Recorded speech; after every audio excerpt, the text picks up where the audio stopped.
Está todo mundo ainda bem cansado do Natal, não é? Das comelanças do Natal. Mas quando passa o Natal, a gente começa a pensar em outras coisas, não é mesmo? E a gente começa a pensar então, como a Verônica falou aqui hoje, nesse ano que vai se iniciar. Aí, como ela mesma disse, é inevitável você pensar no próximo ano. É inevitável. Mas como ter um ano novo feliz? Eu não vou começar essa mensagem como tradicionalmente se faz, lendo um versículo bíblico. Porque nós vamos ler vários versículos bíblicos. Vamos falar principalmente sobre Paulo. E ao longo dessa mensagem nós vamos ler muitos versículos bíblicos. Mas todos nós queremos ter um ano novo feliz. É isso que nós desejamos para todas as pessoas, não é mesmo? Você já deve ter começado. Feliz ano novo! Deus te abençoe! E você e eu também queremos ter um ano novo feliz. Mas como é que nós podemos nos assegurar de que o nosso ano de 2015 será feliz? O que é que nos dá alguma certeza de que no ano de 2015 nós veremos coisas e cenários diferentes daqueles que nós vimos em 2014? Nós vamos falar um pouco sobre um personagem bíblico que escreveu sobre alegria e felicidade. Ele disse: regozijai-vos sempre. Mas como será que esse homem conseguia regozijar-se durante o ano inteiro? Como será que ele fazia isso? Porque ele disse: regozijai-vos sempre. Sempre não é só no fim do ano, nem só no Natal, nem no dia do meu aniversário, né? Regozijai-vos sempre. O apóstolo Paulo era um homem guiado por Deus. Talvez ele tenha sido o cristão mais dinâmico que pode ser encontrado em toda a Bíblia. Mas pessoas bem-sucedidas, como os campeões, eles não nascem feitos, como disse a nossa irmã. Eles precisam tornar-se campeões e campeãs. Paulo não se tornou um homem, ou aquele homem que ele era, por um mero acidente. Ele não se tornou subitamente um brilhante porta-voz de Deus por mero acidente. Não. Houve todo um trabalhar de Deus e dele também. 4 palavras caracterizam a vida de Paulo. E estas mesmas 4 palavras vão ajudar a mim e a você a descobrir como ter um ano novo feliz. Como ter uma vida triunfante como a de Paulo. Porque Paulo teve muitos problemas.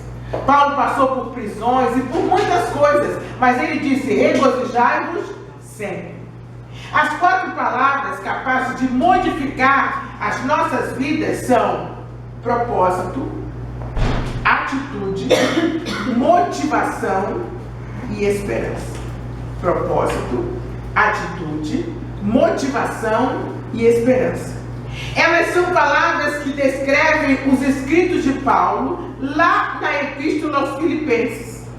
Mas qual era o propósito de Paulo? Paulo fazia tendas, escrevia cartas para as igrejas recém-fundadas, pregava o Evangelho tanto em particular, as pessoas individualmente, e também pregava para as multidões. Pregava em praças e em qualquer dessas atividades, qualquer uma delas, em todas elas, ele era dirigido por um só propósito, que ele disse lá em Filipenses: conhecer a Deus. Esse era o propósito de Paulo. Ele disse em Filipenses 3, versículo 10, eu quero conhecer a Cristo, o poder da sua ressurreição e a participação em seus sofrimentos, tornando-me como ele em sua morte, para de alguma forma alcançar a ressurreição dentre os mortos.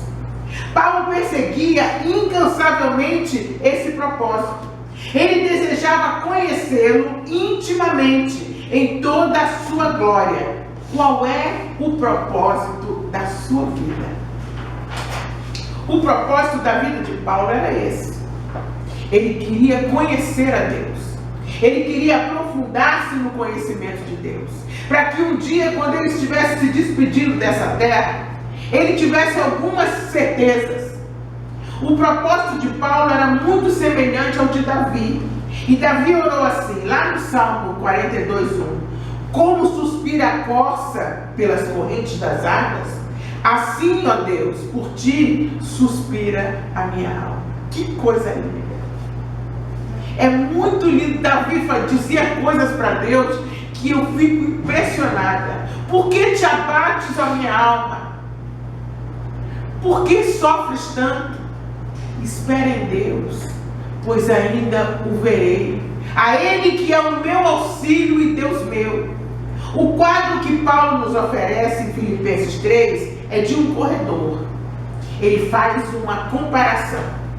E ele fala de um homem que corre, de um maratonista. E ele diz que os seus olhos estão fixos no alto. Como um atleta disciplinado, Paulo relembra: eu subjugo o meu corpo, está lá em 1 Coríntios 9:27.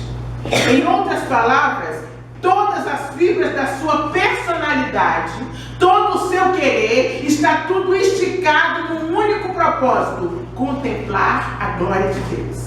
E qual era a atitude desse apóstolo dos gentios? As atitudes são extremamente importantes, porque as nossas atitudes, elas determinam as nossas ações. É por isso que nós não podemos ficar, ó vida, ó céus, ó azar, quando é que vai mudar? Oh meu Deus, quando é que as coisas vão acontecer? Mas se nós não tivermos atitude, as coisas não acontecem. Lá no contexto de Filipenses 3, expressa a atitude de fé do apóstolo Paulo. Olha só o que ele disse. Ele disse: meus irmãos, alegrem-se no Senhor, que eu possa ganhar a Cristo, versículo 8, que eu possa conhecê-lo, versículo 10. Eu prossigo para alcançar, versículo 12, esquecendo-me das coisas que atrás ficam. E ele continua: avançando para as que estão diante de mim, eu prossigo para o alvo. Irmãos, nesse ano de 2015, não vamos olhar para o que ficou para trás.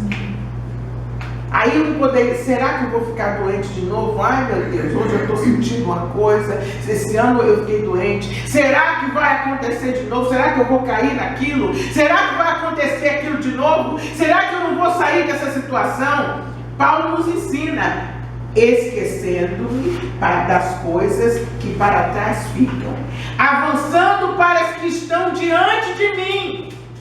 Se a gente fica olhando para trás, a gente não vive o dia de hoje e a gente esquece que tem que ter esperança para viver o dia de amanhã, quando chegar no dia de amanhã. A Bíblia nos ensina que essa espécie de atitude começa quando alguém nasce de novo. Aí é que tudo começa. Depois que nós recebemos a Cristo, nós olhamos para Ele em cada necessidade. Quando aceitamos a Jesus, nós nascemos do alto. Então, quando enfrentamos necessidades, nós temos que olhar para cima em busca dele.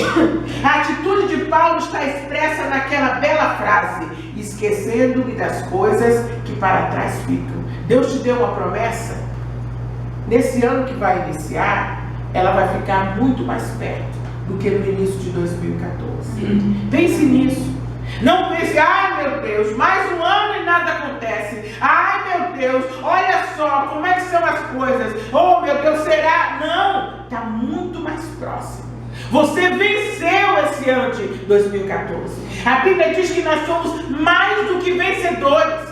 E esses problemas de 2014, você venceu, você está aqui hoje.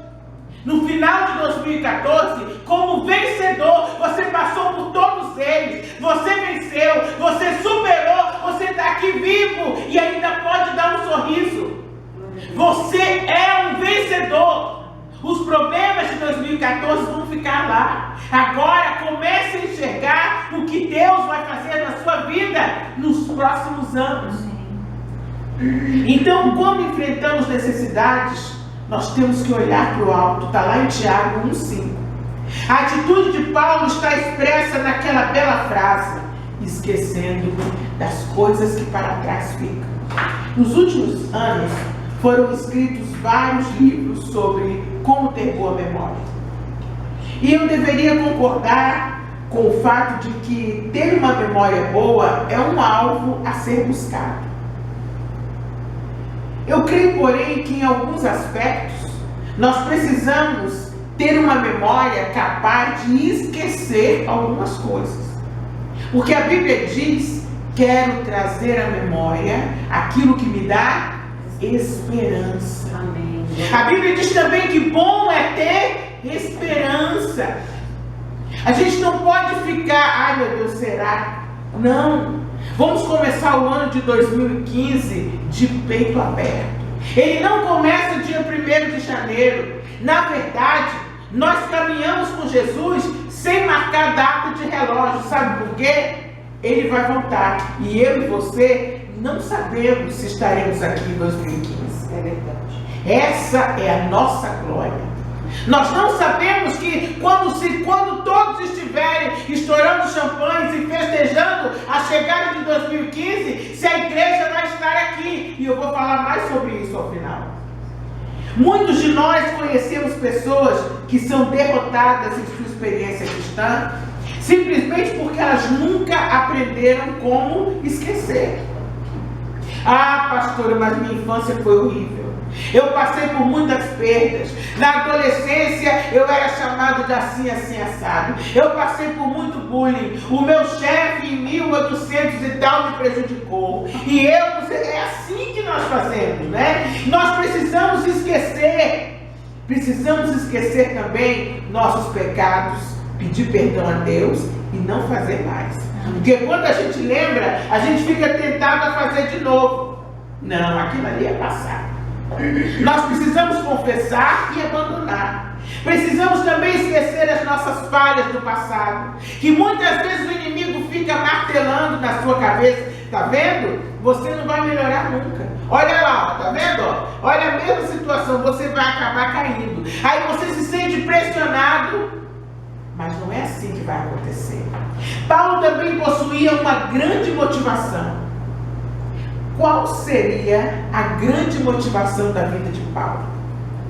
Não, ele disse assim, ó: irmãos, não penso que eu mesmo já o tenha alcançado, mas uma coisa eu faço, esquecendo-me das coisas que ficaram para trás e avançando para as que estão adiante, eu prossigo para o alvo. Para quê? A fim de ganhar o prêmio do chamado celestial de Deus em Cristo Jesus. Ele tinha um alvo na vida. Qual é o seu alvo?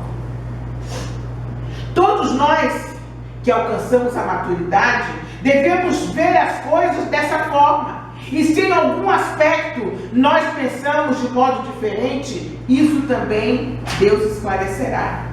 Tão somente, diz Paulo, vivamos de acordo com o que já alcançamos. Irmãos, sigam unidos ao meu exemplo e observem os que vivem de acordo com o padrão que apresentamos a você. Paulo dizendo, imagine um homem que diz, sede meus imitadores. Que bênção! Em Filipenses 3,14, ele diz assim, prossigo para o alvo pelo prêmio da soberana vocação de Deus em Cristo Jesus. Observe a expressão, prossigo. Não há uma ruptura em 2014 para começar 2015. É continuidade. Sempre continuidade. A vida cristã não é um passeio em um clube social. Ela requer disciplina, e determinação. A expressão prossigo, ela é cheia de energia. Nosso primeiro desejo para 2015, como disse muito bem a Verônica, é ficar de pé na presença de Deus. É continuar servindo a Deus. Quando você fizer o que nós vamos passar o 31 de dezembro aqui, ou aqui ou em outro lugar, e nós vamos fazer orações, vamos preencher os nossos pedidos, mas encabeçando toda a nossa lista de pedido, tem que estar permanecer em Cristo. Que pena seria se Deus te desse tudo que você pediu abaixo e se você não permanecesse em Cristo. Seria uma pena. O quadro é de um corredor que Paulo nos oferece, forçando cada músculo, forçando cada fibra, cada tecido em seu movimento a fim de chegar para o alvo. A vida cristã envolve ação e envolve obras. É verdade que nós somos salvos pela graça, sim, mas nós devemos lembrar que somos criados em Cristo Jesus para as boas obras. Está lá em Efésios 2, versículo 10. O verdadeiro cristianismo requer disciplina e determinação. Assim como um corredor que não é disciplinado perderá a competição, o cristão que não for determinado não alcançará o sucesso. Qual é o sucesso? Terminar sua vida em Cristo. Mas qual era a motivação de Paulo? Nós vamos ver a motivação dele lá em Filipenses 3,14. Diz assim: prossigo para o alvo, a fim de ganhar o prêmio do chamado celestial de Deus em Cristo Jesus. E o mais interessante em Paulo é que para alcançar esse objetivo, para chegar a esse alvo, ele não confiava em si mesmo. Você está confiando em si mesmo para ficar de pé na presença de Deus? Eu não. Todos os dias na reunião de oração, a única coisa que eu peço, e a principal, que Deus me mantenha de pé. Porque quem me mantém de pé é Ele. E em segundo lugar, a minha atitude diante da vida. São essas duas coisas. Não adianta você orar, jejuar, pedir a Deus para ficar de pé e diante das tentações você ir para cima delas. Ou então você não tomar atitude nenhuma. São duas coisas fundamentais. O meu querer, em primeiro lugar, a mão de Deus, e em segundo lugar, o meu querer. Muitas vezes nós temos que olhar para nós mesmos e verificar que talvez nós tenhamos sido religiosos a vida toda, mas não é isso que Deus quer.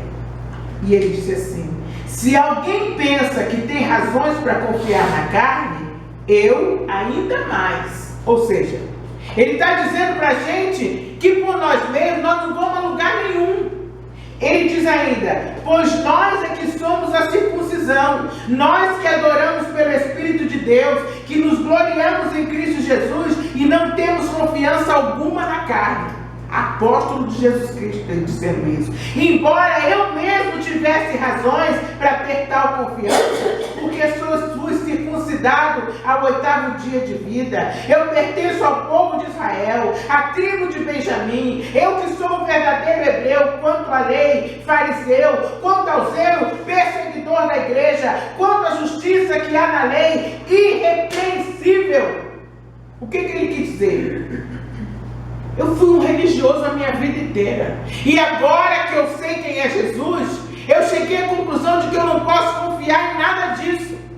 E ele continua: mas o que para mim era lucro, eu passei a considerar como perda por causa de Cristo.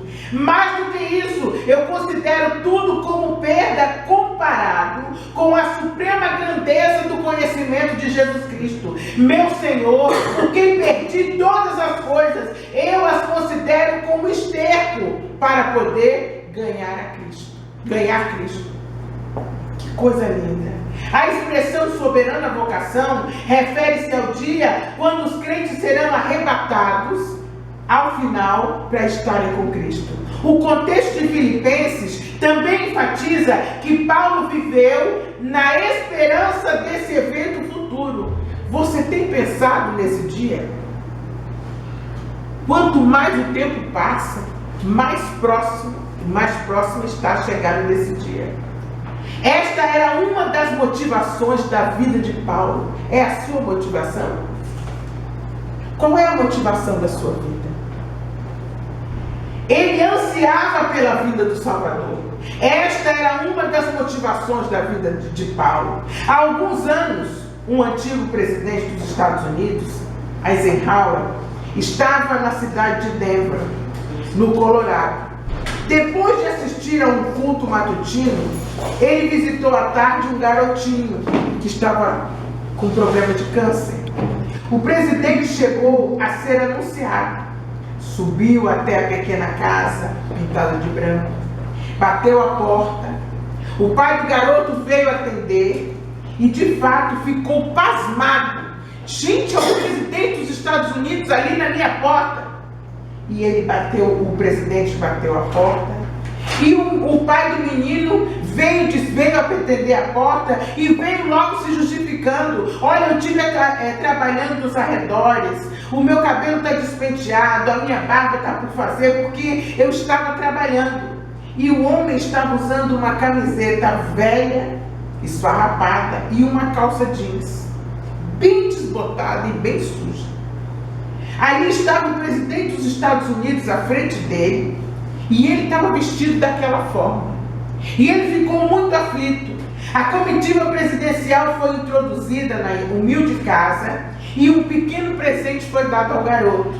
O presidente tomou o garoto em seus braços, levou para ver a limusine presidencial, e após 15 minutos de visita, a comitiva partiu. Toda a vizinhança ficou alvoroçada.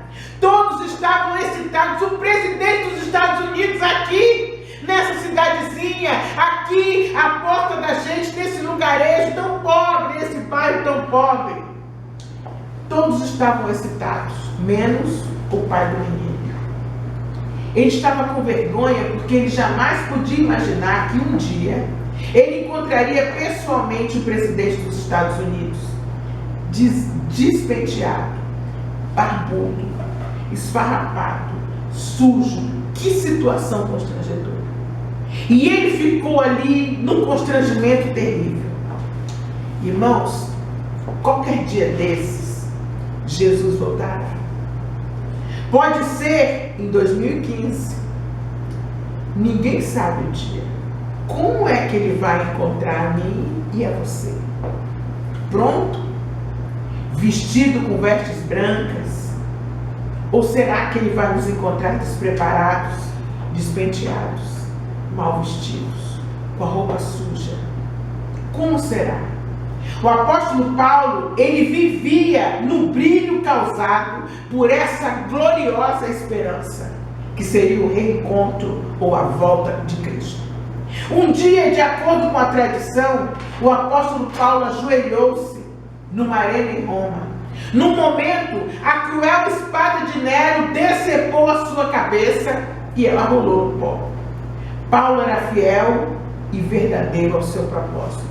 Ele viveu para esse dia, encontrar-se com Jesus. Mas ninguém vive sem esperança. Qual é a sua esperança? Qual é a minha esperança? O que é que eu e você esperamos alcançar, não ao final desse ano, mas ao final das nossas vidas? Paulo tinha esperança. Qual era a esperança de Paulo? Ela está descrita nos versículos 20 e 21. E diz assim: a nossa cidadania, porém, está nos céus, de onde esperamos ansiosamente o Salvador, o Senhor Jesus Cristo, pelo poder que o capacita a colocar todas as coisas debaixo do seu domínio. Ele transformará os nossos corpos humilhados, tornando-os semelhantes ao seu corpo glorioso. Paulo sabia que um dia o que está descrito em Apocalipse será vivido por todos nós. E lhes enxugará dos olhos toda lágrima. E a morte já não existirá. Já não haverá mais luto e nem haverá pranto. Não haverá mais dor, porque as primeiras coisas passaram. Essa semana eu fui visitar uma pessoa muito querida, o veterinário do meu cachorro. Ele perdeu o pai. E antes que isso acontecesse, ele estava muito abatido. E quando eu o conheci, ele não estava dentro da igreja. Ele é filho de crentes. E Deus usou uma série de acontecimentos. E agora eu fui encontrar com um homem crente. E ele chorava e eu dizia para ele: meu querido, Sabe qual é a maior vantagem que nós crentes temos? Além da nossa salvação, nós nunca dissemos a Deus a quem amamos. Nunca. Seu pai foi ali. Em breve, você vai estar com ele por toda a eternidade. Pare de chorar. Continue o trabalho. Continue voltado para Cristo. Era isso que seu pai, crente, queria de você. Que você cresça, que você floresça, que você seja feliz. Você nunca vai dizer adeus a ele. Porque da próxima vez que você encontrar com ele, você vai viver com ele para sempre. E ali nós nos abraçamos e conversamos e nos despedimos e rimos. Irmãos, que a nossa preocupação também, nesse ano de 2015, seja orar por aqueles a quem amamos. Família, amigos. Além de se preocupar conosco mesmo, né? com a nossa própria vida, um dia, irmãos, Jesus vai voltar. E a Bíblia diz que nós seremos arrebatados. E conosco todos os nossos. Pense nisso, ore por isso. Porque a Bíblia diz, se tu creres, salvar-se-á tu e tua casa. E a partir daquele momento, toda tristeza fará parte do passado. Não desanime, meu irmão, minha irmã. Persevere. A esperança de Paulo é a nossa esperança. Ela se chama Jesus Cristo. Para que eu e você tenhamos um ano novo feliz, deixe-me encorajá-lo, já finalizando, para que nós possamos fazer um voto com Deus. E para que nós possamos pedir a Ele que nos ajude a ter um propósito dinâmico para as nossas vidas. A desenvolver atitudes de fé. Ter atitude diante da vida, diante dos problemas. Para que nós possamos nos sentir motivados pelas promessas de Deus.